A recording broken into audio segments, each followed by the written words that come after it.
प्रदेश में पर्यटकों की सुविधाओं के लिए बनाया गया पर्यटन विकास निगम खुद के बिगड़े हालातों को सुधारने में जुटा है।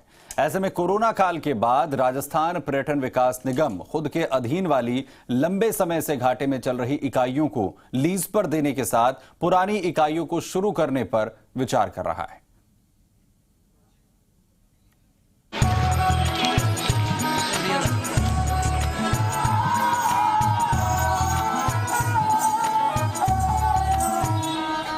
पर्यटन के हालात को बेहतर करने के लिए इस वक्त खुद पर्यटन विकास निगम अपने हालात को ठीक करने में जुटा है, जिससे सूबे में पर्यटन को पूरी तरह से पटरी पर लाया जा सके।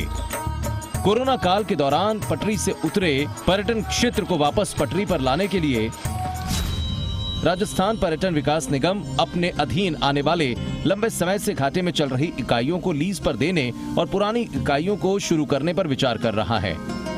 दरअसल निगम के पास प्रदेश के कई शहरों में बेशकीमती इलाकों में अपनी जमीन पर होटल हैं। अब इन्हें निजी हाथों में सौंपने की तैयारी की गई है।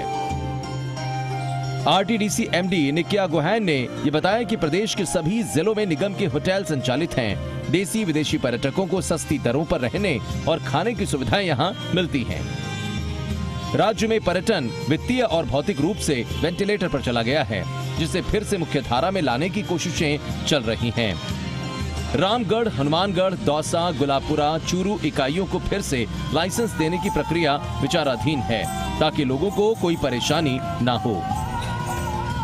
अभी हमारे रोडवेज के साथ हमारी जॉइंट मीटिंग हो चुकी है, निरीक्षण भी हो चुका है और हम यही ट्राई कर रहे हैं कि लगभग एक माह के अंदर अंदर पूरी की पूरी व्यवस्था और मरम्मत कार्य और स्टाफ की नियुक्ति करके उसे चालू कर दिया जाए। प्रदेश भर में करीब 30 यूनिट अस्वस्थ है, 45 यूनिट बंद पड़ी हैं, जिनमें कुछ यूनिट का शुभारंभ हुआ ही नहीं। ऐसे में विभाग के कमजोर वित्तीय हालात को देखते हुए राजस्व बढ़ाने के लिए बंद पड़ी यूनिटों को लीज पर देने का फैसला किया गया है।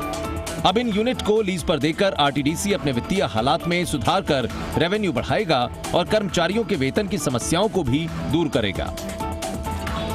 ऐसे में यूनिट को लीज पर देने पर लोगों के लिए रोजगार के अवसर बढ़ेंगे। 3 साल के बाद फिर से 15 फरवरी से जयपुर दिल्ली हाईवे पर बहरोड मिडवे शुरू हो जाएगा। इसका हम एक प्रस्ताव बना रहे हैं जो बिड डॉक्यूमेंट के अनुसार फर्स्ट एंड सेकेंड स्टेज के तहत एक लिस्ट डॉक्यूमेंट तैयार करेंगे और सारे हम प्राइवेट हॉस्पिटलिटी और होटलियर सेक्टर्स के लोगों को हम उसमें एनकरेज करेंगे कि इस जहाँ जिस तरह के यूनिट्स जो हमारे बंद पड़े हुए हैं उनको लीज पे दिए जाने की कार्यवाही प्रक्रिया थी। ऐसे में विभाग की कमजोर वित्तीय हालत में सुधार आएगा, साथ ही पर्यटन के भी पंख लगेंगे। दामोदर प्रसाद, जी मीडिया, जयपुर।